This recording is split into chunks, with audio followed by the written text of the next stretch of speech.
पूर्णिया को बचाना भी है, पूर्णिया को बढ़ाना भी है। आप विशेष राज्य की दर्जा की बात भूल जाते हैं। पूर्णिया इस बार पप्पू यादव को मांग रहा है। जनता का मिजाज नहीं है, गैंग का मिजाज है।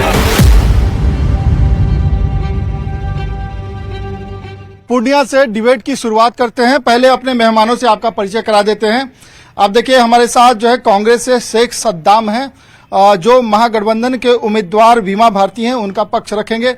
आप देखिए इनके ठीक बगल में जो है बीजेपी से अनंत भारती हैं, जो अपने सहयोगी जेडीयू के जो संतोष कुशवाहा है उनका पक्ष रखेंगे। और जेडीयू से ही आप देखिए उपेंद्र सिंह हैं, जो अपने उम्मीदवार जो है संतोष कुशवाहा उनका पक्ष रखेंगे। आप देखिए कि पप्पू यादव जो है मुकाबले में आ गए हैं और ये सीधे मुकाबले के बीच जो है रोचक टक्कर बना दिया है पूर्णिया में। और उनका पक्ष रखेंगे प्रेमचंद सिंह, जो पप्पू यादव के काफी करीबी हैं। और आप देखिए कि आरजेडी से आलोक राज हैं, जो महागठबंधन की उम्मीदवार हैं और आरजेडी से ही उम्मीदवार हैं बीमा भारती, उनका पक्ष रखेंगे। तो सीधे अब जो है सवाल करते हैं और हम जो पहला सवाल करते हैं वो जेडीयू से करते हैं, क्योंकि उम्मीदवार जो संतोष कुशवाहा हैं फिर एक बार मैदान में है। जनता क्यों चुने संतोष कुशवाहा को? जनता इसलिए चुने क्योंकि पिछले 10 साल का कार्यकाल बेमिसाल रहा है। पिछले 10 सालों में जो एक लोकसभा के क्षेत्र के हिसाब से कार्य होना चाहिए, उनकी जो भूमिका होनी चाहिए बखूबी उसने निभाई है। पप्पू यादव जी का यह जन्मभूमि, कर्मभूमि, मातृभूमि, जननी जन्मभूमि च स्वर्गदा अपि गरियसी की यह भूमि रही है। पप्पू यादव जी यहाँ के बेटा हैं और चुनाव जीते हैं और इस बार 2024 में अपार मतों से जीतेंगे, क्योंकि यहाँ का जुआ साथ में है। यहाँ का अभिभावक, पिता तुल गार्जियन, माता बहन, श्रमिक, किसान, मजदूर, नौजवान सभी साथ में है। आपका दावा क्या है? आपकी उम्मीदवार को कितना समर्थन मिलेगा जनता का? देश में जो चुनाव है वो दो ध्रुवों के बीच का चुनाव है। एक ध्रुव है जो हमारे संविधान को बचाने का ध्रुव है, दूसरा ध्रुव है नगपुरिया कानून लागू करने का ध्रुव है। तो लड़ाई ही दो के बीच की है। संविधान मानने वाले पप्पू यादव जी यहाँ की जनता के लिए खड़े हैं। संविधान मानने वाले के लिए पप्पू यादव जी तमाम, चाहे जुआ हो, चाहे यहाँ का लड़ाई हो, चाहे कहा यहाँ उद्योग धंधे की बात करने की बात हो, जो खत्म किया कौन थे 10 साल, उससे पहले कौन थे 10 साल, ये महागठबंधन के 20 साल। पप्पू यादव जी 20 साल से नहीं है। आरजेडी के लोगों को आगे बढ़ जाना चाहिए था, क्यों नहीं एक भी नेता पैदा लिया। इसलिए आरजेडी का भी समर्थन और यूपीए का भी समर्थन पप्पू यादव जी के लिए है। यहाँ की जनता के बीच में जाएंगे सभी लोग तो आपको सब कुछ पता चलेगा। देखिए ये लोग बोलते हैं ना बार बार धर्म की बात, कि भाजपा धर्म की बात करती है। धर्म के बिना इस देश की कल्पना नहीं की जा सकती है सर। परिवार में भी धर्म का पालन होना चाहिए, राजनीति में भी धर्म का पालन होना चाहिए, समाज में भी धर्म का पालन होना चाहिए। और राम मंदिर सिर्फ पूजा पाठ का विषय नहीं है, यह पूरी अर्थव्यवस्था, संस्कृति का विषय है। जाइए अयोध्या, आपको दिख जाएगा अयोध्या जाकर कि क्या डेवलपमेंट होता है, क्या रोजगार होता है। और पूरा अयोध्या आज जो है योगी जी और मोदी जी ने जो कर दिखाया ना, आपको लगेगा दूसरे युग में आप आ गए। मैं आपको यही कहना चाह रहा हूँ कि ये राम जी क्या सिर्फ मोदी जी किया क्या? राम जी हमारे सबके हैं। ये लोग क्या बोलेंगे? जो राम मंदिर के निमंत्रण को ठुकराने वाली कांग्रेस पार्टी क्या बोलेगी, किस मुंह से बोलेगी भाई साहब? समझे ना, मैं बोल रहा हूँ। अरे भाजपा के साथियों को मैं पूछना चाहता हूँ, जब राम ने कहा कि हम में, तुम में, सब में, खरखंड में, सब में व्यापे राम, तो आप जबरदस्ती क्यों मार्केटिंग करा रहे थे? इसका जिम्मेदारी, एक मिनट, इसी के जिम्मेदार यही लोग हैं। इसके जिम्मेदार यही लोग हैं। आज अगर पूरा भारत भगवामय है, आज पूरा भारत भाजपामय है, तो इसके जिम्मेदार यही लोग हैं। काम ही नहीं किया कि महिला बिल पास करने के बाद महिलाओं की हितैषी बताने वाले बीजेपी के लोग आज बिहार में क्यों नहीं 17 सीटों में एक भी सीट महिला को दिया गया है इनके पास जवाब? मैं बताता हूँ। अभी हमने राष्ट्रपति किस कौन बनी? पहली बात हमारी अभी बिहार, अच्छा ठीक, बिहार धर्मशिला गुप्ता, एक मिनट, धर्मशिला गुप्ता क्या महिला नहीं है? एक मिनट, धर्मशिला बिहार, अच्छा बिहार की बात कर रहा हूँ, बिहार की बात कर रहा हूँ। गुजरात में 25 सीट है और बिहार में 40 सीट है। गुजरात का तो साहब दौरा करते हैं, लेकिन बिहार का दौरा 5 साल में कितने बार किए हैं? क्या बिहार के रोजगार के लिए बात किए? कितने? मैं बताना चाहता हूँ, 2014 में जो मोदी जी आए थे ना, तो मोदी जी के कैंडिडेट यहाँ से हारे थे ना, इस बार फिर हारेंगे मोदी जी के कैंडिडेट। यहाँ सिर्फ और सिर्फ विकासशील मोदी जी, पप्पू यादव जी जो है सिर्फ और सिर्फ पूर्णिया में पप्पू यादव जी चलेंगे और कोई नहीं। इस बार जो है पूरा जनता बोल रहा है, क्योंकि पूर्णिया इस बार पप्पू यादव को मांग रहा है। ये जनता का मिजाज नहीं है, गैंग का मिजाज है। जनता घरों में सुख शांति से बैठी हुई है, वो अपने कर्मों में लगी हुई है, उनको चुनाव से मतलब नहीं है, क्योंकि जानते हैं जिनको हमने चुना है और जिनका यहाँ राज चल रहा है और केंद्र में राज चला रहा है, वो सुख शांति और विकास दोनों तीनों दे रहे हैं, इसलिए उनको फिक्र नहीं है। वो जिस दिन मतदान है उस दिन मत से उसका जवाब देंगे। पूर्णिया को बचाना भी है, 4 लाख से पार करेंगे भी है, पूर्णिया को बचाना भी है, पूर्णिया को बढ़ाना भी है, और 4 लाख वोट से जीतेंगे, 4 लाख वोट से एनडीए जीतेगी यहाँ से।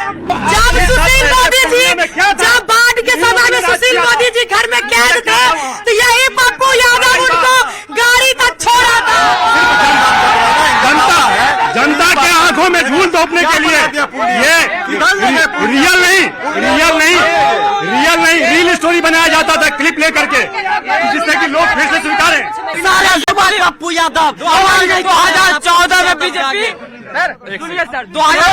राम के नाम पे वोट मांगती है, गाय काटने वाली भी कंपनियां से इलेक्ट्रॉल वाले चंदा भी लेती है, किस मुंह से वोट मांगते हैं ये लोग। 2014 में बीजेपी बोले जी 15 लाख आ गया हर एक आदमी खाते में, तो अभी जो है कि 5 किलो राशन बना दी। अगर अबड़ी जीतती है पता चलेगा कटोरा सबके हाथ 15 लाख से राशन। संपूर्ण देशवासियों को जो कोरोना जैसे बीमारी से बचाया है, उसके लिए भी तालियां बजानी चाहिए कि अगर देश में अगर लोगों में जनता के बीच प्राण नहीं रहेगा तो फिर क्या करेंगे ये देश के युवा? रोजगार इनके जमाने में एक मिनट, इनके जमाने में सुनिए, महिला बोल रही है, सम्मान आपस में मेल ही नहीं दोनों में। इनके जमाने में इसी तरह से, एक मिनट शांत रहिए साहब, इनके जमाने में इसी तरह महिलाओं को दबाया जाता था। इसका प्रमाण है गैंग समर्थक जो है वह पूर्णिया के आम आवाम नहीं है। आपको याद दिलाते हैं, आज यहाँ महिलाएं अगर जितनी भी संख्या में दिख रही हैं, चाहे इधर से ही क्यों ना पर्च रखे, वो नीतीश जी और मोदी जी के बल पे हैं। उन्होंने ऐसा माहौल बनाया, यहाँ डिबेट नहीं कर पाते। आज सुरक्षा और संरक्षा से लाभ, पूर्णिया से पटना जाने के लिए एनएच के पैरेलल से कच्ची सड़कें से बसें चला करती थी। आज आप जाकर देख लीजिए, एनएच तो छोड़ दीजिए, दूर देहात में, पंचायतों में इतनी चमचमाती सड़कें हैं। प्रधानमंत्री सड़क योजना फेज 1 पहले समाप्त हो गया, फेज 2 में 18 फीट की सड़कें बन रही हैं, आप जाके देख लीजिए। सबसे पहले जब भी कोरोना काल की बात की है, इस देश में वही हुआ है, कोरोना के वैक्सीन बनाने वाली कंपनी से इलेक्ट्रॉल बॉन्ड का चंदा लिया गया। ये लोगों को गुमराह करने का काम यही बचाए हैं। मुझे इससे ये सवाल पूछना है, 20 साल में आज तक बिहार का मुख्य दर्जा नहीं ला पाए, डबल इंजन सरकार आज तक विशेष राज्य का दर्जा नहीं दिला पाए, तो क्या विकास किया? ये विशेष पैकेज दिया गया है बिहार को, और डबल इंजन की सरकार काम करेगी, और कानून का राज है, जो भी कानून को तोड़ेगा उसको भुगतना पड़ेगा। ये कानून का राज है और कानून की सरकार है, जो भी इसको तोड़ेगा उसको भुगतना ही पड़ेगा। इसी राज्य का 2005 से पूर्व तक 25,000 करोड़ का बजट था, आज 2.25 लाख करोड़ का हिसाब से लगभग चला गया है। ये किसके बिना दृढ़ संकल्प के, और बिहार में बालू और बाढ़, हम लोगों का रॉ मटेरियल बिहार में बालू और बाढ़ था। नीतीश कुमार जी, आप जब आप एनडीए से हट करके यूपीए में होते हैं तो बिहार की चिंता हो जाती है। सच कहा किसी नौजवान ने कि आप विशेष राज्य की दर्जा की बात भूल जाते हैं। आप जब यहाँ जाते हैं तो पटना यूनिवर्सिटी को नेशनल यूनिवर्सिटी की दर्जा की बात भूल जाते हैं, और जैसे आप अलग हटते हैं आपको डिमांड करने लगते हैं। इसलिए फेंकू और पलटू यदि देश की जनता ने कहा तो आप दोनों को कहा, और बिहार की जनता फेंकू और पलटू को पलट करके रहेगी।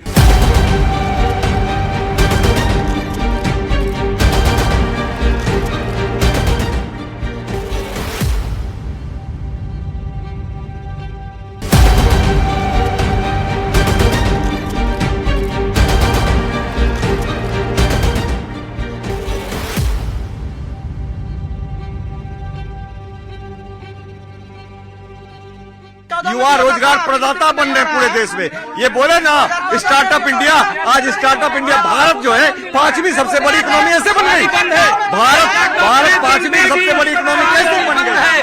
कुछ भी नहीं है। सबसे पहले हम बोलते किसी देश की नींव शिक्षा होती है।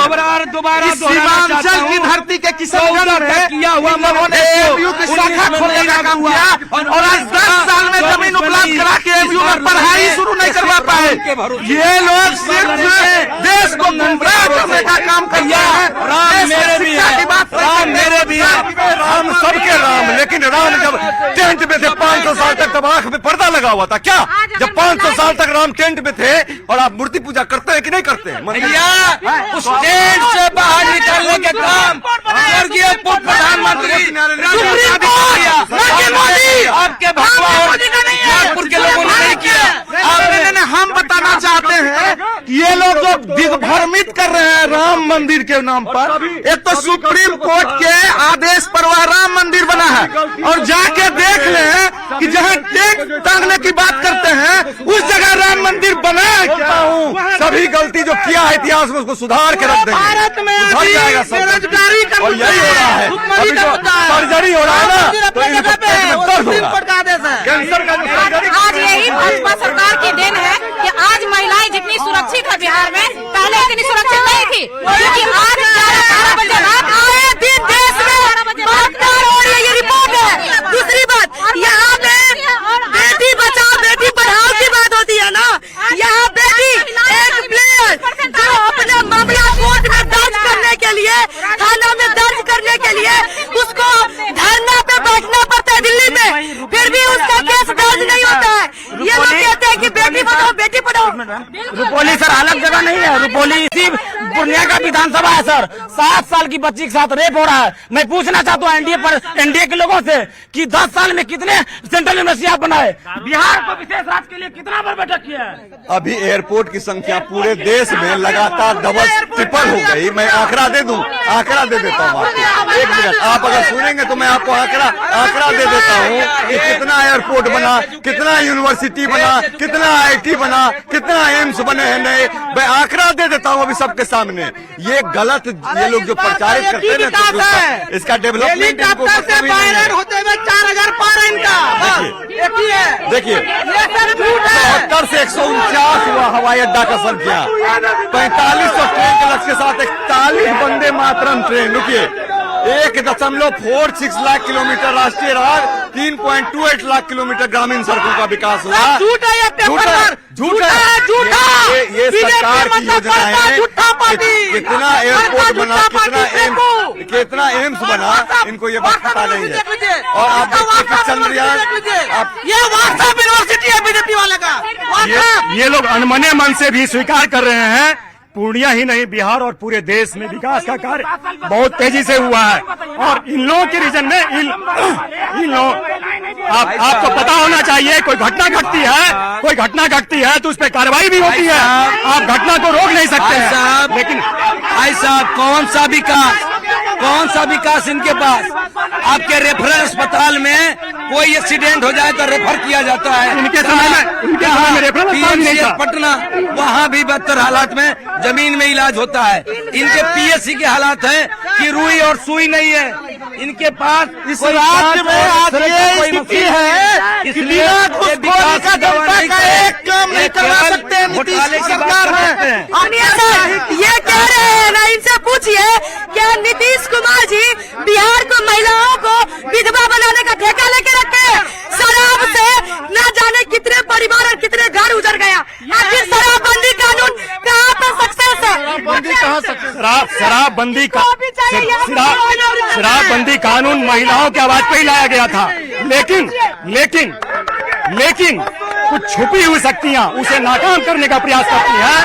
और रही बात, 1 मिनट, जब हम लोगों का देश आजाद हुआ, संविधान बना, उसी समय से हत्या का आपको फांसी तक की सजा मुकर्रर है। बावजूद क्या हत्या पूरी तरह से रुक गई? अपराध होंगे कानून बनने पे, उस पर कार्रवाई होती है, इसलिए कानून बनता है। शराब नहीं नहीं, एक मिनट शराबबंदी पे मैं बहुत शराबबंदी पे एक मिनट शराब नहीं एक मिनट रुकिए, शराबबंदी पे हम बोलना चाहते हैं। अभी आपको यकीन नहीं है, पूर्णिया के घर घर में होम डिलीवरी है शराब का, कहीं बंदी नहीं है। और ये है गारंटी, वो नहीं है, ये है कांग्रेस की गारंटी। जो बोलता है वो करता है, ये मोदी गारंटी नहीं है, ये कांग्रेस गारंटी है। प्रशासन का सहयोग करिए, पुलिस को करिए, कार्रवाई होगी। मैं ये कह रहा हूँ आपको, मैं ये कह रहा हूँ कि जो देखिए गवर्नमेंट जो चलता है ना, वो अपना अभी मैनिफेस्टो क्यों जारी कर रहे हैं? तेजस्वी जी नहीं कर रहे हैं क्या? कांग्रेस नहीं कर रही है क्या? भाजपा नहीं कर रही है? सब लोग मैनिफेस्टो जारी करते हैं, काम सरकार का होता है। हमने जो वादा किया माननीय प्रधानमंत्री जी ने किया, वो पूरा किया है। आज आयुष्मान योजना से 5 लाख रुपया जो मिल रहा है लोगों को, और 55 करोड़ लोगों को उज्ज्वला योजना से उनको जनधन खाता होता, सारे बैंक ट्रांसफर डायरेक्ट हो रहे हैं। पहले राजीव गांधी कहते थे चलता था 100 रुपया, पहुंचता था कितना 10 रुपया। और आज देखिए क्या चल रहा है। वादा जो बोला है पूछिए, एक मिनट राजस्थान में सरकार बनाया है, वादा पूरा क्या है? अभी मध्य प्रदेश में वादा पूरा क्या है? मैं बीजेपी और जदयू को सलाह देना चाहता हूँ। हमारी देश की जनता खैरात नहीं रोजगार चाहती है। हमारी देश की जनता आपके खैरात पर जीना नहीं चाहती है। निश्चित तौर पर शिक्षाप्रद रोजगार चाहती है और उद्योग प्रस्त रोजगार चाहती है। इसलिए आप जो आप एहसान करते हैं, आप एहसान करते हैं कि आप दे रहे हैं और प्रचार कर रहे हैं बड़े बड़े होर्डिंगों से। आप हमारी जनता की पसीने की कमाई उल्टे उसका हक बनता है तो देते हैं। आपका कोई हक नहीं बनता है कि जनता पर आप चाकू आपका, खंजर आपका और गर्दन जनता का। ये नहीं जिस हालात में पप्पू यादव जी ने पूर्णिया को छोड़ दिया था, आज इनके पास मुद्दा नहीं है, सड़क है, बिजली है, 24 घंटा और हॉस्पिटल है, और समझ लीजिए, और ये हम लोगों को पता नहीं चलते हैं, इसलिए उल जुलूल मुद्दा को उठाते हैं। यहाँ सब शांति है, प्रशासन सही है, विकास है, हॉस्पिटल है, मेडिकल कॉलेज है, यूनिवर्सिटी है, सीमेंट सेंटर है, पासपोर्ट कार्यालय है, क्षेत्रीय कार्यालय है। पप्पू यादव जितना कर दिया ना, सुनिए, बिहार के जो गरीब वंचित शोषित, अगर उसका कोई आवाज है ना तो एकमात्र पप्पू यादव ने। जितना पप्पू यादव ने पूरे बिहार के लिए काम किया, उतना ये लोग सोच भी नहीं सकते हैं। देखिए, काम हम बोले कि वो दबे कुचले वंचित समाज की आवाज आदरणीय लालू प्रसाद यादव जी है। 90 के दशक के पहले की घटना को याद कर लीजिए। समाजवादी ताकत दबे कुचले वंचित अल्पसंख्यक SC ST समाज को बोलने नहीं दिया करते थे। आज वही समाज इनके सामने कुर्सी पर बैठ के सवाल करने का अगर काम करता है तो वो देन आदरणीय लालू प्रसाद यादव जी का है। इसलिए सीधा गप जान लीजिए, हम सीधा गप कहना चाहते, वो बोले कि केंद्र का बात बोले, हमको पूर्णिया का विकास चाहिए ना। पूर्णिया का विकास 10 साल रहा संतोष कुशवाहा किए क्या?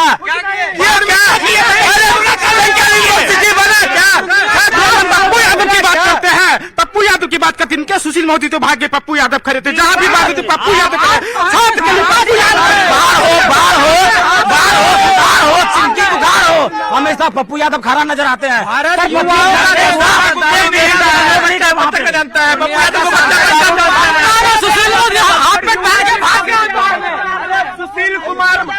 सुशील कुमार मोदी को भी बचाने का काम पप्पू यादव किए थे। जब बान के एक काम करिए ना, पटना में ही बोलिए ना रहेंगे। पटना में न किए थे, पूर्णिया को क्या जरूरत है? 3 बार तो रहे, कौन सी क्या मधेपुरा में आखिर में ले गए, जमानत जब्त क्यों हो गया? नरेंद्र मोदी मधेपुरा में लोकसभा मधेपुरा में लोकसभा और विधानसभा में जमानत क्यों जब्त हो गया? आज कुछ समय से पप्पू यादव हो रहा है। इससे पहले कहाँ थे पप्पू यादव?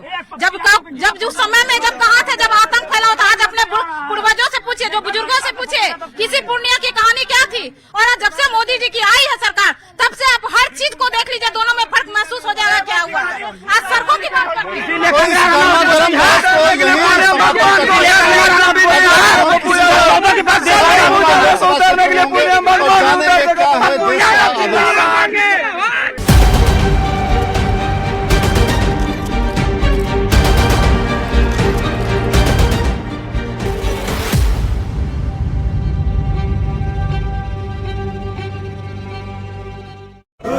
जाफर से ही प्यार करती है और उसकी जबरदस्ती शादी करा दी गई और वह प्रेमी के साथ रहना चाहती है, जबकि पति उसे छोड़ने को तैयार नहीं है। पति का कहना है कि अगर उसे भागना ही था तो शादी के पहले भाग जाती।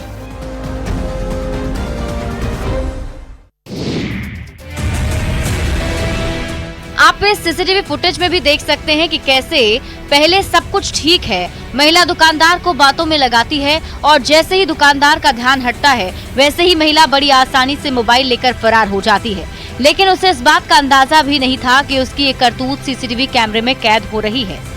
दरअसल ये तस्वीरें औरंगाबाद के रफीगंज बाजार की है, जहां एक महिला मोबाइल खरीदने के लिए ग्राहक बनकर दुकान में पहुंचती है और फिर बड़ी चालाकी से दुकानदार को अपनी बातों में फंसाकर मोबाइल चोरी कर लेती है। इधर महिला की यह हरकत दुकान में लगे सीसीटीवी कैमरे में कैद हो गई। तस्वीरों में देख सकते हैं कैसे मौके का फायदा उठाकर ये महिला मोबाइल निकालती है और भाग जाती है। दुकानदार को इस चोरी का पता तब चलता है जब मोबाइल खरीदने आए किसी ग्राहक को दिखाने के लिए उसके पास मोबाइल की जरूरत पड़ती है। फिलहाल दुकानदार की तहरीर पर पुलिस ने मामला दर्ज कर लिया है और आरोपी महिला की तलाश शुरू कर दी गई।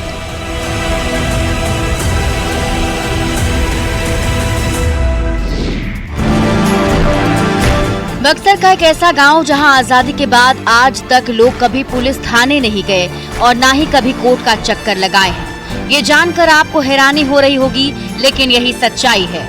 इसका कारण है इस गांव में रहने वाले लोग कभी भी आपस में लड़ाई झगड़ा नहीं करते। इस गांव के सभी लोग आपस में मिलजुल कर रहते हैं। इस गांव का नाम है कथकोली गांव, जो बक्सर जिले के औद्योगिक थाना क्षेत्र में पड़ता है। हमारे जो पूर्वज बता के गए उसी पर हम लोग अमल कर रहे हैं कि बिल्कुल शांति बना करके रखते हैं। बिहार के बक्सर से 7 किलोमीटर दूर कथकौली गांव है। इस गांव की खासियत है कि इस गांव में ना ही आज तक पुलिस आई और ना ही लोगों ने थाने के चक्कर लगाए। ये वही गांव है जहां 1764 में बक्सर का युद्ध हुआ था। लोगों ने इतना रक्तपात देखा था कि सभी का दिल पसीज गया था। तभी से इस गांव के लोगों ने कसम खाया था कि कभी एक दूसरे से बैर नहीं करना है और मिलजुल कर रहना है।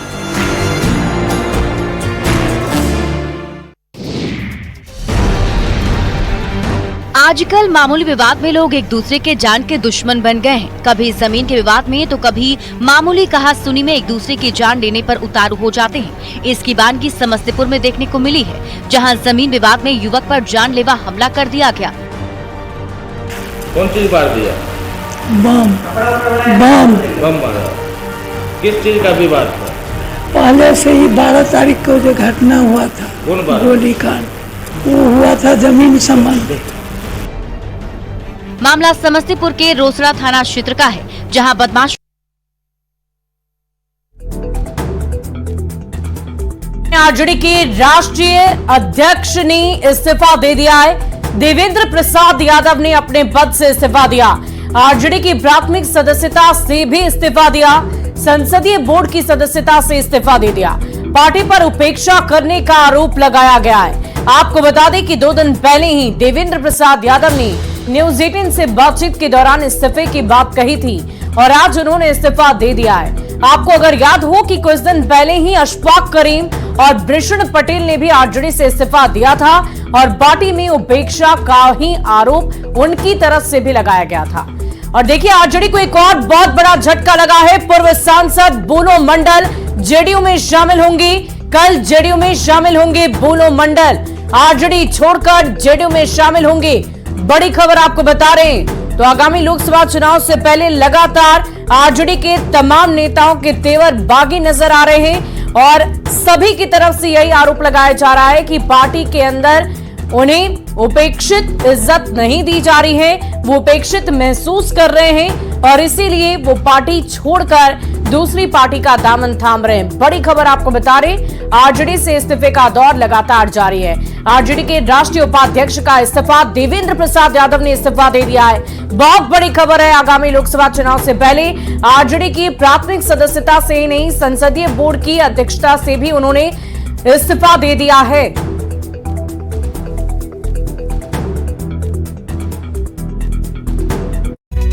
हमला कर दिया। बम के धमाके की आवाज सुनकर आसपास के लोग मौके पर पहुंचे, लेकिन तब तक बदमाश फरार हो चुके थे। पीड़ित परिवार के मुताबिक 12 दिसंबर को भी जमीन विवाद को लेकर गोलीबारी की गई थी, जिसमें गोली लगने से 2 लोग जख्मी हो गए थे। फिलहाल पुलिस ने मामला दर्ज कर आगे की कार्रवाई शुरू कर दी है।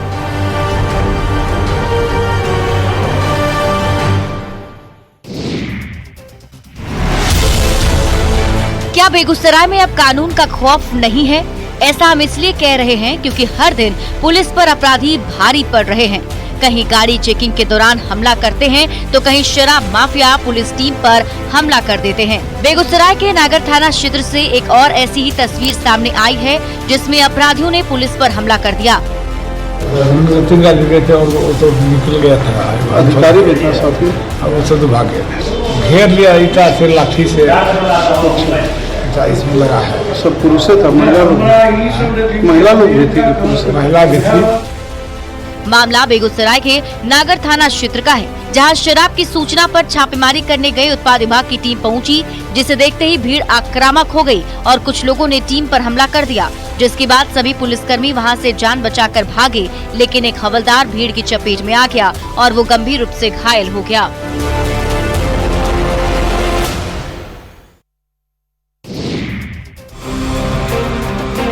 आसमान को छूता ये धुएं का गुब्बार, लोगों के बीच मची भगदड़। ये तस्वीरें जमुई की है, जहां पूजा घर में जलाई गई एक अगरबत्ती की वजह से लाखों का नुकसान हो गया और हर तरफ धुआं ही धुआं फैल गया। इस तस्वीर को देखिए, ऐसा लग रहा है मानो कोई बड़ा ब्लास्ट हुआ हो। दरअसल जमुई के महाराजगंज मोहल्ले में अगरबत्ती की वजह से भीषण आग लग गई। देखते ही देखते घर में लगी आग ने दुकान को भी अपने चपेट में ले लिया और हर तरफ धुएं का गुब्बार फैल गया। लोगों को सांस लेने में परेशानी होने लगी, जिसके बाद मौके पर मौजूद लोगों में अफरा तफरी मच गई और सभी इधर उधर भागने लगे। सूचना मिलते ही फायर ब्रिगेड की टीम मौके पर पहुंची और कड़ी मशक्कत के बाद आग पर काबू पाया, लेकिन तब तक दुकान और घर में रखा लाखों का सामान जलकर राख हो गया था।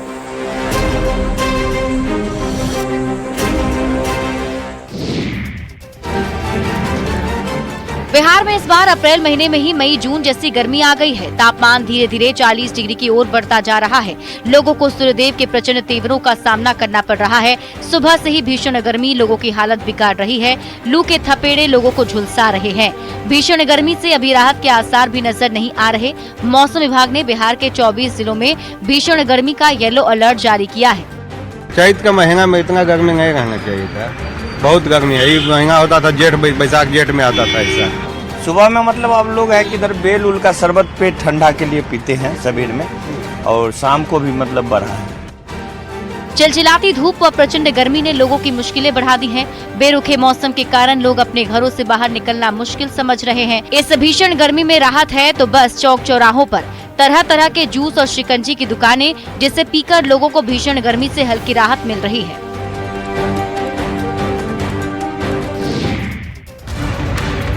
लोकतंत्र के महापर्व में प्रचार के कई रंग देखने को मिल रहा है।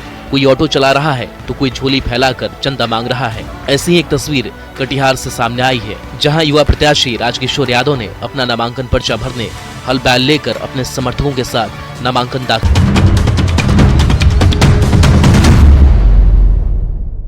हेडलाइंस प्रेजेंटेड बाय महाकोश कच्ची घानी सरसों तेल और रिफाइंड सोयाबीन ऑयल। चुनो सही। नालंदा के रायपुर कोयल बिघा गांव के पास खेत में लग गई भीषण आग। करीब 200 बीघा खेत में लगी गेहूं की फसल जलकर खाक। किसानों ने 10 लाख के नुकसान की आशंका जताई। औरंगाबाद से आरजेडी उम्मीदवार अभय कुशवाहा के ऑफिस में रेड, छापेमारी को लेकर आरजेडी कार्यकर्ताओं में भारी गुस्सा। जमीन घोटाले में गिरफ्तार 4 आरोपी भेजे गए रांची के बिरसा मुंडा जेल। ईडी के रिमांड की अपील पर गुरुवार को होगी सुनवाई। सारण में बेटी रोहिणी आचार्य के लिए लालू प्रसाद ने संभाला मोर्चा। आरजेडी कार्यकर्ताओं में भरा जोश। 2 से 3 दिन तक करेंगे कैंप। थम गया लोकसभा चुनाव के पहले चरण के लिए प्रचार का शोर। 102 लोकसभा सीटों के लिए 19 अप्रैल को होगी वोटिंग। बिहार में गया, नवादा, जमुई और औरंगाबाद में डाले जाएंगे वोट। लोकसभा चुनाव से ठीक पहले आरजेडी को झटके पर झटका। राष्ट्रीय उपाध्यक्ष देवेंद्र प्रसाद यादव ने पार्टी से दे दिया इस्तीफा। आरजेडी का साथ छोड़कर कल जेडीयू में शामिल होंगे पूर्व सांसद बोलो मंडल। हेडलाइंस प्रेजेंटेड बाय महाकोश कच्ची घानी सरसों तेल और रिफाइंड सोयाबीन ऑयल। चुनो सही।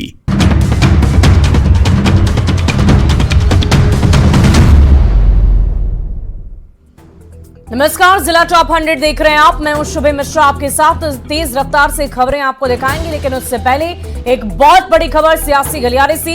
आरजेडी में इस्तीफे का दौर लगातार जारी। आरजेडी के राष्ट्रीय उपाध्यक्ष ने अपने पद से इस्तीफा दे दिया है। देवेंद्र प्रसाद यादव ने इस्तीफा दिया है। इस वक्त की बड़ी खबर आपको बता रहे हैं, आरजेडी की प्राथमिक सदस्यता से उन्होंने इस्तीफा दे दिया। संसदीय बोर्ड की सदस्यता से भी इस्तीफा दिया है। पार्टी पर उपेक्षा करने का आरोप लगाया है। आपको बता दें कि 2 दिन पहले ही देवेंद्र प्रसाद यादव ने न्यूज 18 से बातचीत के दौरान इस्तीफे की चर्चा की थी, ये बात कही थी, और आज आखिरकार उन्होंने इस्तीफा दे ही दिया। बहुत बड़ी खबर आपको बता रहे हैं। आगामी लोकसभा चुनाव से पहले आरजेडी को लगातार झटके पर झटका लग रहा है। अलग अलग दिग्गज नेताओं की तरफ से पार्टी से इस्तीफा देना, जाहिर सी बात है ये खतरे का संकेत भी कहा जा सकता है कि आखिर पार्टी के भीतर क्या परेशानी चल रही है, जिससे पार्टी के अच्छे पदों पर काम कर रहे नेताओं को दिक्कत हो रही है और वो पार्टी की सदस्यता को छोड़कर, पार्टी के पद को छोड़कर दूसरे पार्टी का दामन थामने जा रहे हैं। बहुत बड़ी खबर आपको बता रहे हैं, आरजेडी के राष्ट्रीय उपाध्यक्ष देवेंद्र प्रसाद यादव ने अपने पद से इस्तीफा दे दिया। आरजेडी की प्राथमिक सदस्यता से उन्होंने इस्तीफा दे दिया। यही नहीं, संसदीय बोर्ड की अध्यक्षता से भी उन्होंने इस्तीफा दे दिया है। इसके अलावा आरजेडी को एक और बहुत बड़ा झटका। पूर्व सांसद बुलो मंडल जेडीयू में शामिल होंगे। कल जेडीयू में शामिल होंगे बुलो मंडल। आरजेडी छोड़कर जेडीयू में शामिल हो जाएंगी। अगर आपको याद हो तो कुछ दिन पहले ही अशफाक करीम और भूषण पटेल ने भी आरजेडी से इस्तीफा दे दिया था और पार्टी में उपेक्षा का आरोप उनके द्वारा भी लगाया गया था। तो ये बहुत बड़ी खबर आपको बता रहे हैं। पटना से संवाददाता आनंद अमृतराज हमारे साथ फोन लाइन पर हैं। आनंद, ये बताइए कि आखिर क्या समस्या हो रही है, क्या परेशानी है? लगातार नेताओं का इस्तीफा आरजेडी से देखने को मिल रहा है। एक एक कर बहुत सारे नेताओं ने पिछले कुछ दिनों में आरजेडी से अपनी सदस्यता को हटाया है और दूसरे पार्टी की सदस्यता ग्रहण करने जा रहे हैं। देखिए, जब भी कोई चुनाव का समय आता है तो दल बदल का खेल कोई नई बात नहीं है। इसके पहले भी हम लोगों ने कई बार देखा है, क्योंकि बुलो मंडल भागलपुर से लोकसभा का चुनाव लड़ना चाह रहे थे और उन्हें टिकट नहीं मिला, क्योंकि वो सीट कांग्रेस के पास चली गई थी। तो जाहिर सी बात है, वो आरजेडी के नेता थे और कांग्रेस के पाले में जाने के बाद इनके चुनाव लड़ने का मंसूबा पूरा नहीं हो रहा था। और ऐसे भी बुलो मंडल के बारे में माना जा रहा था कि पिछले कुछ महीनों से वो लगातार आरजेडी से कटे कटे चल रहे थे। और जब इसके पहले भी तेजस्वी यादव जब अपने यात्रा पे निकले हुए थे, उस वक्त भी बुलो मंडल उनके साथ नजर नहीं आया। तो तभी से लगातार इस बात की चर्चा थी कि बुलो मंडल आरजेडी छोड़ सकते हैं। बुलो मंडल भागलपुर से एक बार सांसद भी रह चुके हैं और उन्होंने जो शाहनवाज हुसैन, जो बीजेपी के दिग्गज नेता है और केंद्रीय मंत्री भी रहे, उन्हें भी भागलपुर से उन्होंने शिकस्त दिया। तो जाहिर सी बात है, बुलो मंडल का एक अपना आधार और खासकर जिस समाज से आते हैं उनकी अच्छी पकड़ उस समाज में मानी जाती है, अति पिछड़ा समाज से आते हैं। तो जेडीयू में कल दोपहर में वो शामिल हो रहे हैं और उन्हें शामिल कराने के लिए जेडीयू के जो पूर्व राष्ट्रीय अध्यक्ष थे ललन सिंह, वो रहेंगे मौजूद, और विजय चौधरी और उमेश कुशवाहा जो प्रदेश अध्यक्ष हैं वो भी मौजूद रहेंगे। तो जाहिर सी बात है, जेडीयू के लिए एक अच्छी खबर है कि बुलो मंडल जैसे कद्दावर नेता को उन्होंने अपने पार्टी में शामिल करने की कवायद पूरी कर ली है और कल विधिवत रूप से जेडीयू में शामिल भी हो जाएंगे। आनंद, ये बताइए कि पार्टी के राष्ट्रीय उपाध्यक्ष देवेंद्र प्रसाद यादव ने भी पार्टी की सदस्यता से इस्तीफा दे दिया है, तो क्या वजह रह सकती है? बार बार उपेक्षित होने की बात कही जा रही है। क्या दिक्कत हो रही होगी नेताओं को, जिसकी वजह से चुनाव से ठीक पहले इतना अहम और बड़ा निर्णय लिया जा रहा है, क्योंकि पार्टी के अच्छे पदों पर ये नेता काम कर रहे थे? बिल्कुल, देखिए, देवेंद्र यादव झंझारपुर से 5 बार सांसद भी रह चुके हैं। एक दिग्गज नेता है, पुराने नेता है, समाजवादी नेता है, और उन्होंने जो पत्र लिखकर जो जानकारी दी है, जो आरोप लगाया है कि उनके जैसे समाजवादी नेताओं की उपेक्षा की गई, पार्टी में वो महत्वपूर्ण पद पर थे, उन्होंने पार्टी के लिए काफी काम किया, लेकिन उनकी जगह कोई बाहर से, चूंकि झंझारपुर की सीट मुकेश सहनी की पार्टी को दिया गया और मुकेश सहनी ने वहां से उम्मीदवार भी घोषित कर दिए। तो जाहिर सी बात है, सहयोगी पार्टी को टिकट जब दे दिया गया तो झंझारपुर तो उनके लिए कुछ स्थिति बचती नहीं थी और आरजेडी के पास वो टिकट भी नहीं रहता। तो उन्होंने कई सारे आरोप लगाए, और खासकर जब भी चुनाव का समय आता है, जो भी कई सारे ऐसे नेता हैं जो चुनाव लड़ना चाहते हैं और जब उन्हें पार्टी से टिकट नहीं मिलता है, तो जाहिर सी बात है, कोई ना कोई आधार बनाकर वो पार्टी के खिलाफ नाराजगी जाहिर करते हैं और पार्टी छोड़ते हैं। तो झंझारपुर से देवेंद्र प्रसाद यादव जो 5 बार सांसद रह चुके हैं, केंद्रीय मंत्री भी रह चुके हैं, तो एक मजबूत नेता माने जाते हैं झंझारपुर के, उन्होंने पार्टी पर कई गंभीर आरोप लगाने के बाद इस्तीफा दे दिया। तो ये अभी एक कार्रवाई अभी और भी बढ़ सकती है, सिलसिला और भी बढ़ सकता है, क्योंकि जैसे जैसे चुनाव के समय आएंगे, अभी कई सारे उम्मीदवारों के नाम की घोषणा भी नहीं हुई, तो जब तक के उम्मीदवार के नाम की घोषणा नहीं होती है, कोई और भी नेता वाकई आनंद, ये देखने वाली बात होगी कि इन नेताओं का पार्टी से जाना आरजेडी को कितना इफेक्ट करता है, उस पर कितना प्रभाव होता है, ये तो भविष्य के गर्भ में है। लेकिन इस समय आगामी लोकसभा चुनाव में जब कुछ ही दिन शेष रह गए हैं, तो पार्टी की सदस्यता अलग अलग नेताओं की तरफ से छोड़ी जा रही है, पार्टी का साथ छोड़ा जा रहा है। जाहिर सी बात है, इसका असर लोकसभा चुनाव में जरूर देखने को मिल सकता है। बहुत बहुत शुक्रिया आपका हमारे साथ जुड़ने के लिए। और चलिए 3